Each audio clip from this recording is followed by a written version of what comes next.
This is another video about Hannibal and the Second Punic War, but it's the last I shall be producing before the end of the Kickstarter campaign. There are just a couple of days to go, so if you want to be part of the fun, perhaps you should click here and that'll take you to the Kickstarter campaign website, or there's a link in the description, and then I would love you to. You could back the project, and sometime around December 2017, we'll be posting you a brand new graphic novel all about Hannibal in the Second Punic War called In Search of Hannibal. Now, it has been actually quite wonderfully successful, almost embarrassingly so. Moments before we launched the campaign, we were emailing back and forth between ourselves, Chris Steininger, the illustrator, and myself, and we were discussing all sorts of minutiae. Maybe we should change that title to this, and maybe we should put that there, and it'll look better. What can we do to make people more likely to back this project? Because we really wanted to get enough money to make it go ahead, and then we made the money we needed in a matter of hours rather than days. And so the following morning, I got up and I got an email from Chris saying, "Oh, well, that happened." And the next day we were discussing, okay, so now what do we do if we get twice as much money as we were expecting? So we created stretch goals. This is something that is very common in Kickstarter, and a lot of people in Kickstarter come a cropper with stretch goals because perhaps they don't cost them properly and they don't realize how many extra expenses they're taking on, and they get into financial trouble. And we wanted to avoid that. We also wanted to avoid giving people a load of tat that they really weren't interested in. Oh, we can give you a free t-shirt. Oh, we give you a baseball cap and so forth. No, but what did we know? What did we know that people definitely wanted? Well, what they liked is Hannibal and the Punic Wars and graphic novels. So how about just more comic book stuff about Hannibal? So that's what it's going to be. So we created Tales of the Punic Wars. These would be more shorter stories, of comic length stories, and they would be fleshing out the story, following up characters that perhaps we didn't see everything about, giving characters backstories that we'd missed, looking at events that were happening elsewhere at the time that we didn't have time to cover in the main novel, that sort of thing. More Punic Wars. And now it's gone so well that we've got out our calculators and we've done a few sums, and we reckon that it's possible actually to make a printed version of these extra stories and bind them all together. So everyone who has backed the project so far will get all the extra Tales of the Punic War stuff in digital format emailed to them for free. You don't have to pledge anything extra at all. And all going well, if we make it to 112,000, then we should have enough money to make available a printed version of that. So, hey, it was going to be one book and now it looks like it's going to be two books. Great. Now, all this has spurred loads of people to write to me, and lots of people have written stuff on Hannibal that they want me to read, which is great. And they've got all sorts of ideas for theories about the history and things that they think should go into the book. It's wonderful to hear from these people. And one of these, many who wrote to me, was one Jozan Mozig, a university professor who has quite a few theories about Hannibal, and they're available online, about 15 of them, I believe. If you click on this link, you can be taken there. But one of the one I want to talk about is his rather disappointing theory that the Battle of Zama never actually happened. Now, why would that be particularly disappointing? Well, because Zama is the big showdown of the story. It's the moment when finally Scipio and Hannibal meet face to face, each commanding a large army, and there's going to be a battle, and it's a big set piece to the finish thing, two armies going at each other in the plains of North Africa. It's so dramatic, and it means that the story goes out with a bang and not a whimper. Jozan suggests that the alternative to this battle happening is that quite minor treaties and concessions were agreed between the two sides, and it all just sort of fizzled. And one of his pieces of evidence is quite interesting. It is that there is a new possible date for the spectacular, supposedly military harbour in Carthage, and it puts it too late. It puts it at 201 to maybe 146 BC, which is too late, because if the Second Punic War had been lost and the treaty that we are told about had been signed, then that treaty limited Carthage to producing only 10 warships. and yet that one harbour can harbour over 200 warships.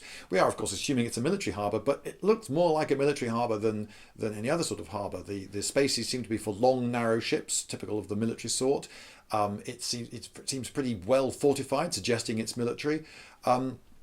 So it's probably a military fort, and it was always imagined that it was earlier, built maybe during the war, or even toward the beginning, or just a little bit before the Second Punic War, certainly in time for the Battle of Zama. So if the Romans had signed a treaty forbidding the Carthaginians all that, how did it get built? Would they build that entire thing in defiance of a treaty? That's not impossible. I mean, the Bismarck and the Tirpitz were both built illegally by the Third Reich. They weren't supposed to be building battleships anything like that size, and yet they got away with it because what are you going to do? Go to war with them? So it's a problem. It's a problem. I agree that it's a problem. However, dating in archaeology is always controversial. You can use a scientific method to date a piece of wood, for example. Okay, so you can say, right, this piece of wood is from this period, but maybe all that proves is that they had wood then, and we're absolutely certain that they did have wood after the Second Punic War. But the don't no, that's filth. Don't, clear your mind. But you've got to dig that piece of wood up from a context which could only have been deposited at the time that building was being built, and never later on. There are problems. I don't want to get into all the dating problems in archaeology, but just because someone has suggested a later date doesn't mean that definitely that harbour was built and there was no equivalent of it earlier in that period. So it's an interesting idea, but on its own, I wouldn't say that wipes the idea of the Battle of Zama off the field. Now, why would the Battle of Zama be falsified? Well, possibly it's because the Romans wanted a big bang at the end of their story, their historical narrative for the Second Punic War. They wanted to be able to say, we beat Hannibal, that guy who was walking around in our backyard and we never touched him for 15, 16 years. We went to Africa, and whilst no one back at home was looking, yeah, we defeated him, honest. Now, that moment before the battle is an extraordinary one, because these two armies meet each other, and both commanders make absolutely sure that each gets to see the other's forces, and they move their camps close enough so that they can confer. This is not standard. And they had a parley before the battle, and they walked up to the top of a hill. This is not described as happening before other battles. They walked up to a hill in the middle, in full view of both armies, and had a face-to-face. Now, what did they say? Well, according to Livy, they each rattled off long, articulate speeches summarising the political situation and their arguments. It seems unlikely, really, that that's what they said. So I, as a writer, feel that I am at liberty to put different words into their mouths. But what a backdrop! Can you imagine? The backdrop is two enormous armies there on the plains of North Africa, about to battle it out. It's such a dramatic moment. I think it's got to go in. Now, if they did have that parley, there were a hell of a lot of witnesses to it. When all those Romans got back, I suspect that a lot of the wives and children at home would have said, well, you tell us the story. Come on, what happened? So the story would have been repeated an awful lot of times. Now, admittedly, Livy was writing at a time when all the people who were actually there were dead, but people would remember what great granddad said, won't they? Won't it be passed on? Wouldn't it be some oral tradition? So trying to make up an entire battle, you might say, is a little bit unlikely, but I can see why they might want to construct this big bang ending for their own for their own pride. Roman pride was damaged at Cannae, the greatest defeat of the Romans ever, and we were able to avenge Cannae. It's like a return match, and he slaughtered us at Cannae, but we slaughtered him at Zama. The end. It makes a better story for them. So that's a reason they might do it. And the winners do get to write history, and the Romans were the winners. Now, another piece of evidence is negative evidence. He says, well, there is no monument to the Battle of Zama. None that we've found, at least. Okay, so does that mean that the battle didn't happen? Well, Zama happened we don't know where. We've lost track of where the battle happened, and perhaps the people in the ancient world lost track as well. I mean, one bit of North African desert looks a lot like another. Maybe they did build a monument, but the locals thought, oh, that's nice, well, we can use that stone for something else, and it all got robbed. Now, the Romans didn't actually control North Africa as part of their home territory until some while later, so it'd be odd to build a monument in a foreign land to defeating those foreigners. They might graffiti all over it and generally not be respectful. But wait a minute, I think actually this argument has it backwards. Now you could say that an absence of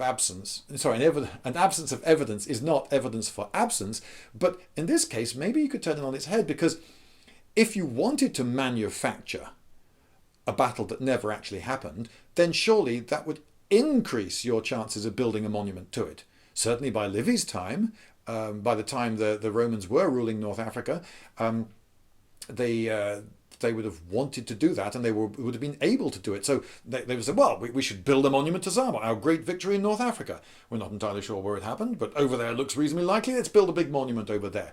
So surely if they were trying to fabricate in the minds of all the people in the empire this battle that never happened, they would be more likely to build a monument, I'm suggesting. So that's another reason that I don't completely buy this there was no Battle of Zama idea. Another idea is to do with the elephants. Now, at Zama, Livy tells us that Hannibal was commanding a force of 80 elephants, and that's a lot. He only had 37, we're told, when he was crossing the Rhone. But surely if you're near your capital city in North Africa, where the elephants actually came from, you're perhaps more likely to have lots of elephants than if you just have to march all the way up Spain and across Gaul and over a load of Alps. So the fact that he only had 37 then and there were 80 here doesn't strike me as so extraordinary, particularly after you might exaggerate the number a bit. Maybe he only had 50, but they said 80. It became 80 because you're 50 elephants when they're charging it. You probably look and sound like 80. So, an exaggeration is easy, and exaggerated figures of armies happens quite commonly in history. So that's reasonably likely. And we know that in Carthage there were elephant houses, permanent elephant houses where they kept elephants ready to defend the city. But there were two battles that happened before Hannibal's clash with Scipio, Utica and the Great Plains, and no elephants are mentioned at those. Well, Yosen's theory is that that's because the elephants didn't exist, because if they did, surely they would have sent them out to those battles before, but it's not mentioned. Well, that's a possibility, but there are lots of other possibilities. One is that the elephants weren't ready. One is that the elephants didn't arrive in time for the battle. One is that they were there, they just didn't get mentioned in history. And one reason for that is that they just didn't end up playing much of an important part. And since those were not the conclusive battles, perhaps what elephants that were there got away or weren't committed because they didn't think that those battles were quite so important. There are loads and loads of ways of explaining away why there's no mention of a load of elephants at one battle and yet there are at the next. The Romans in Zama are described as having worked out ways to deal with elephants. Well, yeah, that's perfectly possible. I mean, they had fought elephants before. They'd fought them when Pyrrhus invaded, for instance, and they knew that it was very likely that they'd be going up against elephants, so they would have come up with some way of tackling them. And one of their ways was, for instance, was to blow loads of trumpets at them to scare them. And Yosen suggests that that's ridiculous, because surely the first thing you would do when training a load of war elephants is make them immune to loud noises. But would you necessarily know that it's going to be loads of trumpets? I mean, there are going to be loads of loud noises you would make them immune to, but would you necessarily think of a brass band rushing up to you and blowing in your ears? And maybe it didn't actually work all that well, but that's a detail that perhaps Livy worked up because it sounds rather good. And the tactics that the Romans came up with are reasonably effective sounding to me. They opened up channels for the elephants to run through and had loads of light troops throwing javelins at them, rather than taking them on with heavy, close-pressed soldiers who'd be vulnerable to the battering ram of an elephant going at them. Now, if an elephant is going towards a load of guys who are chucking pointy things at it and generally looking threatening, and a channel opens up and, oh, there's a gap there, I can imagine that it would quite definitely prefer to go through the gap. Just as you can't actually get cavalry, horse cavalry, to charge straight onto spears, it's presumably pretty difficult, even if you've got a well-trained mahout trying to guide it with his hooked stick on the ears. It's quite difficult to get it to go straight into the middle of a load of the enemy if something much less dangerous in front of it presents itself. So I think that the avenues presented is a perfectly feasible way of taking on elephants. Now, when some of the elephants got turned round and were actually trampling their own side, which is something which occurs in history a number of times, why didn't the mahouts kill the elephants? Because they were equipped. And it could be that it was actually during this war, our war, the Second Punic War, that this innovation was brought in. The mahouts were given hammers and chisels, because when elephants run amok amongst their own troops, they're doing far more damage than they're worth. And so if you can put the elephant down in one swift movement, then you're doing your army quite a lot of good. But you wouldn't want to do that, would you? I mean, if you're a mahout, you probably worked with that animal for a very long time, and perhaps you have an affection for it, and it's not an easy thing to do, I imagine, to just put down an elephant. An elephant that's charging, for instance, around is going to make it quite physically difficult to do. And you still have the hope, don't you, that you'll get it under control. So rather than immediately going, oh, this doesn't look quite right, bang, perhaps you're going to think, oh, no, come on, Mildred, come on, turn right, seriously, turn right, Mildred, I don't want to put you down, turn right, oh, Mildred, you're going left, and it's too late. You've gone crunching to your own men by that stage. You didn't put it down. Perhaps some of the elephants were put down, but it just didn't make it into the history books. So the elephant problem, again, for me, it's an interesting idea, but I think it's very far from proof that Zama didn't happen. Now, if you are going to come up with some propaganda for avenging Cannae, you could take a battle that did actually happen, like Utica or the Great Plains, and then just change it a bit. Oh, that's not quite how it happened. Yeah, I know you were there at that battle, but you didn't have the general's overview. And actually it happened like this. And you could change a battle that did actually exist, and that other people would be able, the soldiers involved would come home and would be able to report on, and it wouldn't seem quite so weird. One thing that you can definitely change is why. We know that the Gulf War happened, right? Why did the Gulf War happen? That's a lot trickier, isn't it? I mean, it's within common living memory. Loads and loads and loads of people have been there, have witnessed it, and we've seen television pictures. We all know it definitely happened, and we know a lot about what happened, but the why of a battle, the why of a war, that's much more manipulable, isn't it? So I would have thought that if you're going to create a falsehood, the why did this battle happen? How exactly did it go is much more likely to be something that the propagandists, the later Roman writers, would muck around with, rather than try to summon a complete battle just out of the ether. And a plane is going overhead. I hope it doesn't disturb the soundtrack too much. Now, if you are going to create this counter to Cannae, surely you'd want to make it equal in glory to Cannae. Now, Cannae was a very one-sided battle in which Hannibal annihilated a massive Roman army. And surely you would want to create another battle with massive armies that get annihilated, and yet that's not what we're told happens in this supposed Roman propaganda fabrication. Instead, the battle isn't even, it's about half the size of Cannae, if that. And so just the fact that they've downscaled everything seems a bit strange. If you're trying to say, oh, this is our Cannae, wouldn't you make it the same size? But they didn't. They made it a lot smaller. And wouldn't you make it really one-sided? You beat us at Cannae, but we thumped you at the Battle of Zama. Well, the Romans didn't thump Hannibal. Hannibal, if you read the history, Hannibal nearly won. He actually commanded his men extraordinarily well. He put them in 3 lines. He put his veterans at the back, and the less reliable troops he put in front, largely to exhaust the Roman Hastatian Principes, the main battle troops that were going in against him, so that when his veterans went in the 3rd line, that they would be fresh veteran troops smashing through all going well, exhausted Roman army. That sounds like a pretty good plan, and he very nearly pulled it off.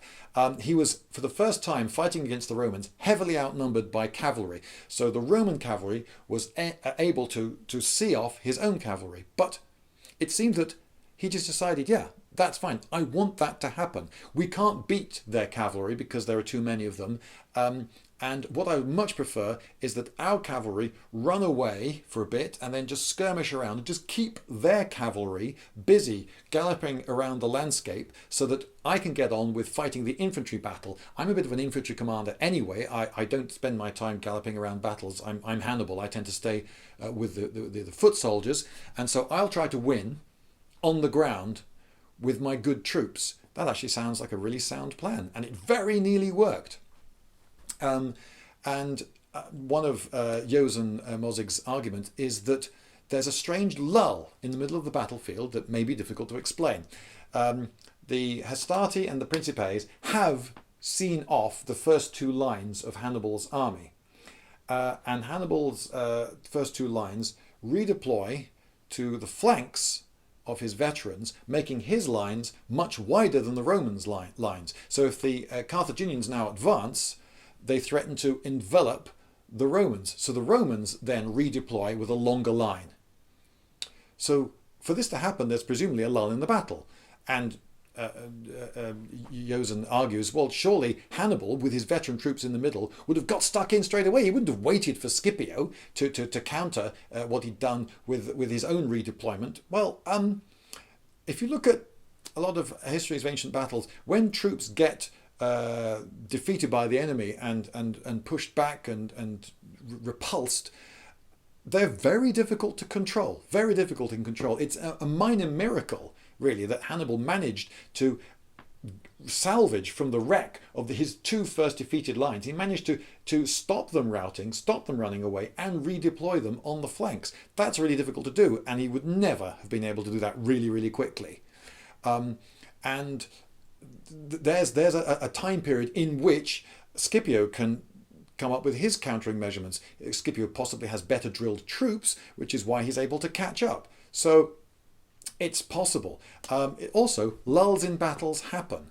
These are reported even in World War II, when there are loads of men in close proximity firing loads of rounds about the place. Suddenly, there's a lull that goes on for maybe half an hour whilst people catch their breath.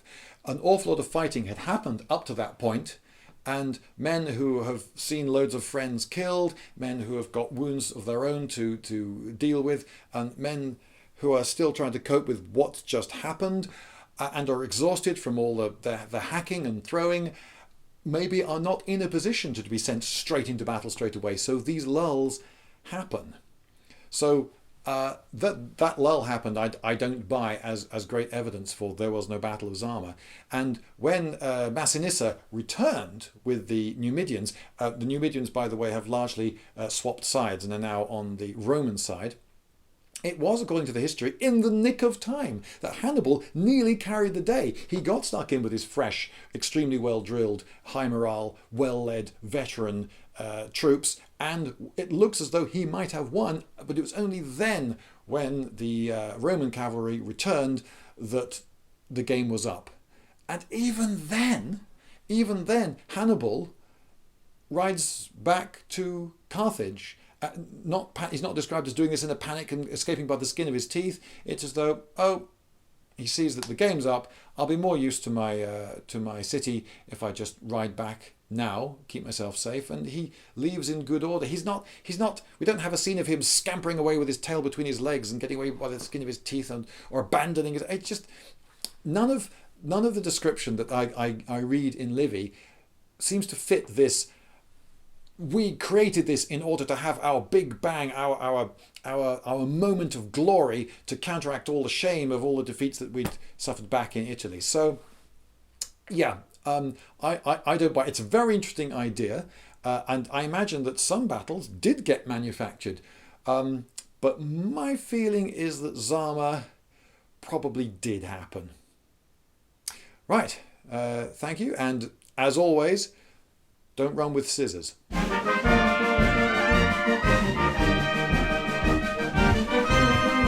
Lindybeige!